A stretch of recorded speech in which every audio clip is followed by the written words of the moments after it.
Hey folks, Jonathan here. We're getting ready to take the 39 on its maiden voyage. Got all the brakes done. New hoses. New gas tank. A lot of little smoke. I hope she clears up. Put the new gas tank on. So we're going to see what happens. And be the first drive in 48 years. Alright. I'm dirty. We'll just have to live with it. Let's see what happens here.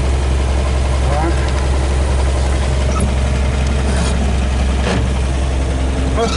Yeah. You got this reclining seat here. Yeah, the seat's back way farther than the seat's back. It's out of the track. It's beautiful. Look at out of the track. Look at this thing steers easy. I think it had power steering on. What's that happened with that seat when he got hit? Oh no. I bet it did. Hit in the back. Hey man, did you check the brakes on this thing? It worked. It's going a little bit farther than I like. Not bad for sitting for 50 minutes. Yeah. I think it's because we went through. Alright.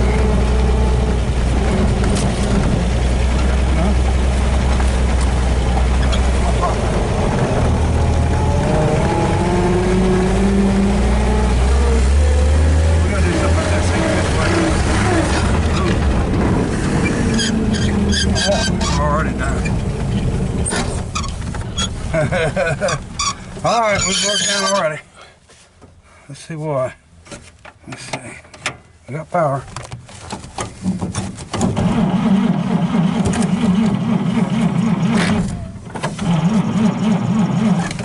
Let's check it out. If I tell you to push the pedal on.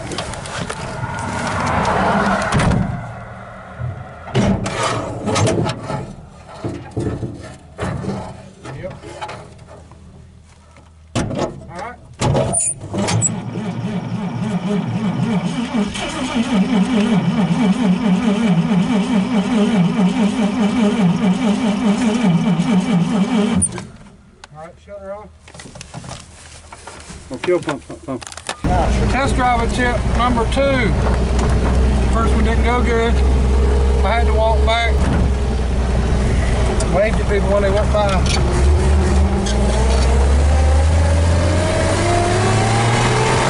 We already made it farther than we did last time.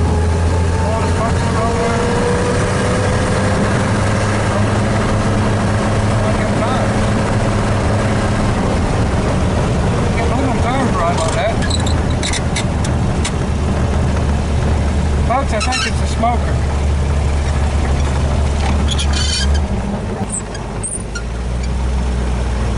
Well, if it's so bad, we still got smoke down the road.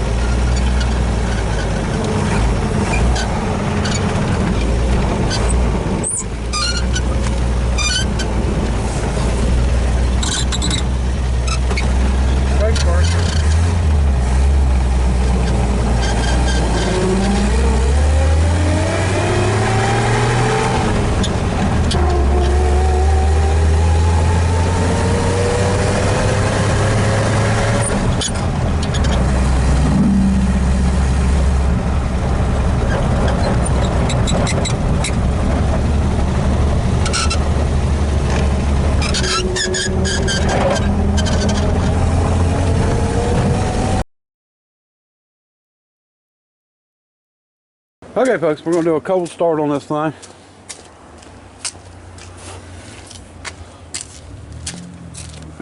See how it does.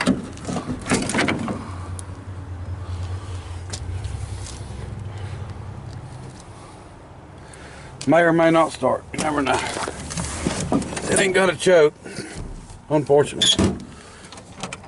Turn the key on, pump it.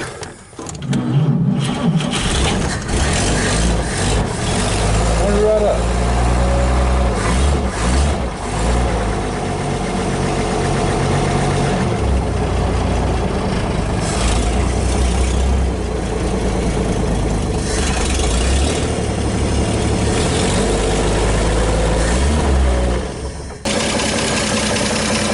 Okay, folks, we got most of the stuff straightened out on it. I think a lot of the smoke was stuff that was in the exhaust pipe. I'm hoping most of it burn away.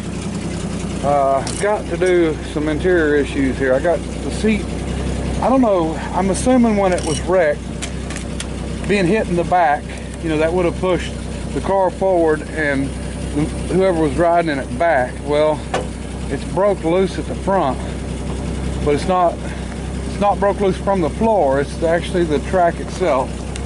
So we're going to try to figure that out. And because I can't drive it with it leaning back like that, it's terrible. So anyway, let me see. All right, so temperature works, gas gauge works, oil pressure works, bolt gauge works.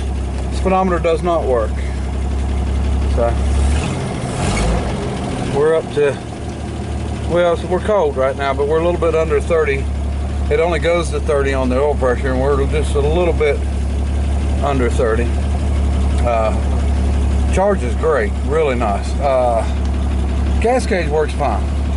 We haven't put a whole lot of gas in. It's kind of funny because it's almost like there's two lines there. There's the, I don't know if you can see it or not, but there's the real one to the right, and then there's the old one where the gas gauge set so long in the same spot below it. And the temperature gauge does work, but I did take the thermostat out. The thermostat did not look good at all, so we took it out. I didn't have one to put back in. I can put one back in it, but the temperature's not running up to where it needs to, which is not a good thing. Because you really want, on an old engine like this, when you're trying to seat some rings back in, you want it to get up to operating temperature. Sometimes it's not bad to get it a little above operating temperature and shut it down and then let it cool off. And it, you know, it seems to help things out a lot. I did see at the top of the, that all needs cleaned off, but at the top of the gauge it says safety first. And you can see the bright light indicator works. And, it's looking good. You see the amp gauge when I turn the lights on. Goes a little bit discharged. Give it some gas. Goes right back up. And I did not adjust the valves. I wanted to run it a little while and just see how it does.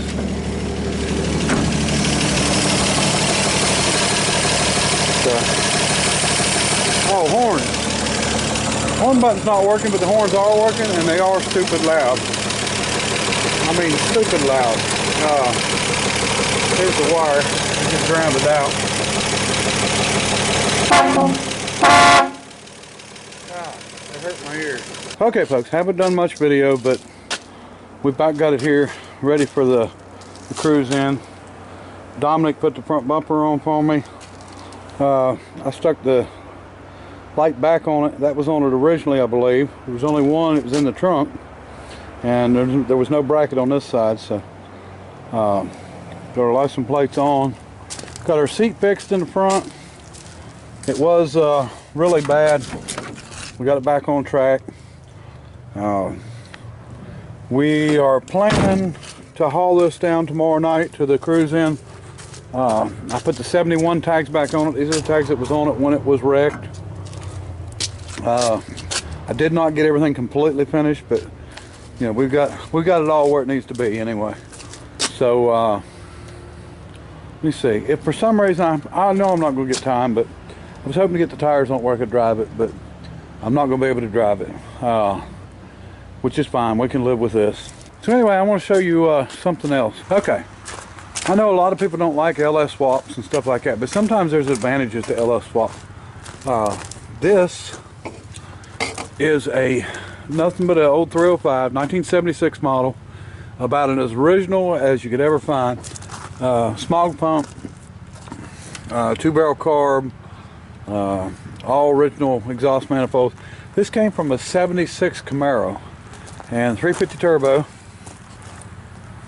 So the guy, this was a running driving setup, and he decided he wanted to go with an LS and all new parts, new transmission and everything. So he gave me the complete package, as in donated it free for the crew, for the one-day build.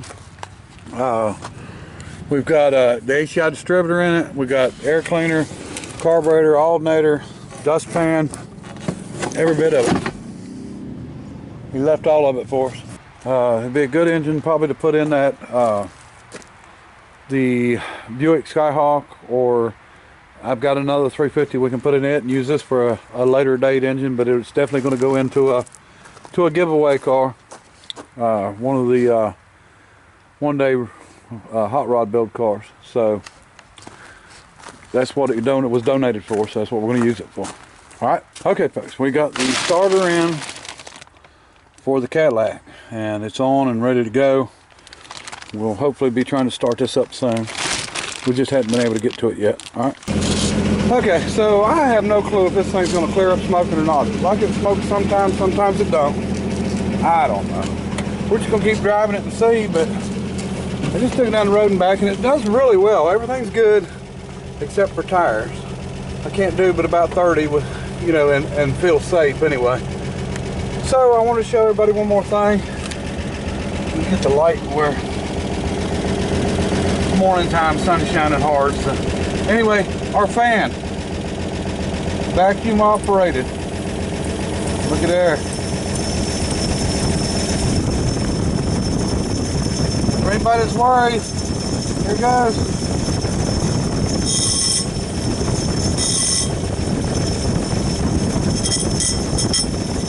It trimmed you up a little bit, but it ain't bad. My fingers are already all cut up anyway, so it don't matter. But I like it. It works. Vacuum operated. I can't believe it. It actually works. The heater blower works. Everything's good. Still have, you know, I need to adjust the valves on the car and everything, but let me see. Temperature works. It's a little over 100. Like I said, I haven't put a thermostat in. I need to go back and do it. And I don't know if you can see through here. Anyway, gas gauge works. It's a quarter tank. And oil pressure works. We're at about 16 pounds.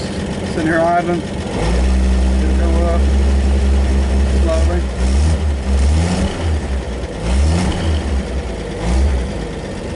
And then we're charging really well. Turn the headlights on. You can see it pulls down.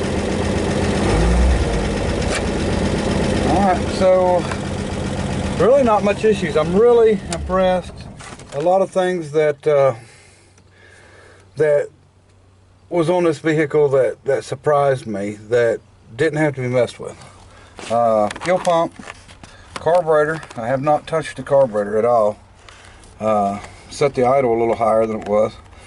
And you know, it's just little things. I mean, it's so amazing that everything's still working, and sort of a time capsule when it was parked in 71. The wiper works, but when you turn it off, you got to turn it off to get it to return, so you can see where it's been working. I've got to wash the windows, but it does work. It's not returning right, so I've got to do a little work on that. This button here, I didn't know what it was. It's actually a, where is it at? Are we even in? There we go. It is a button to go from country to city with the horn. And it must be set at country right now because it is loud. And that's exactly what it says on it too. Horn, country, I mean city and country. So, anyway, that's about all there is to it. Running, driving, and going down the road anyway. Okay folks, here is the Rambler engine, and I had planned to do a video on the fix, but I filmed it, but it didn't come, or I didn't film it. I think when I had the pan off and I was showing where the issue was, I actually didn't hit the record button. So basically everybody that said that the pan was dented was right. It was number 2 rod that was hitting the pan, and it wasn't the counterweight hitting it, it was actually the rod hitting it at the rod bolts. So it was hitting it and slicing into it. And I'll show you the wooden frame that this was on and where it was laying. I knew it was there. I didn't think that it had dented it up in far enough to even consider hitting the the rod, but when I took the pan off, I realized that there was no gasket on it, that they just had a little bit of Permatex on it. So that's another reason that the pan was that much closer. You know, that would be almost an 1/8 inch thickness on a gasket to bring it down. So but anyway, it was just a really minor dent. Pulled it down, tapped it back out, put it back on, took care of it. So for everybody that got mad at me for not showing what was going on, you know, it was just a quick joke. Okay folks, this is the stand that the Rambler engine was on when we got it, and this is the reason right here for the oil pan being dented. This was laying directly below number 2 cylinder, and I don't know how long it had been sitting on there, you know, possibly for years in that shop. So that was the reason for that, and that was the reason I didn't leave it on the roll around cart. I seen that, I just didn't think it had already bent up. So anyway, still a good cart for something. It's got wheels on the bottom, just don't roll good on dirt. Okay folks, I figured I'd show you what I was doing here. See, the front's nice and shiny. Got a lot of paint loss, but you see what it looks like in comparison to this side, which is not shiny, and you can see where I stopped. And all I'm doing is wiping on some boiled linseed oil, and it's not that expensive. You know, you buy that and it goes a long way, so it really does. So I can do this whole car with probably, I don't know, less than a half of that, and it wipes on real easy. And you know, all I did was pressure wash the car and then wipe it on, and it protects it where there's no paint and just makes it look a little better, a little more like it's hadn't been quite drug out of the barn, even though it has. All right.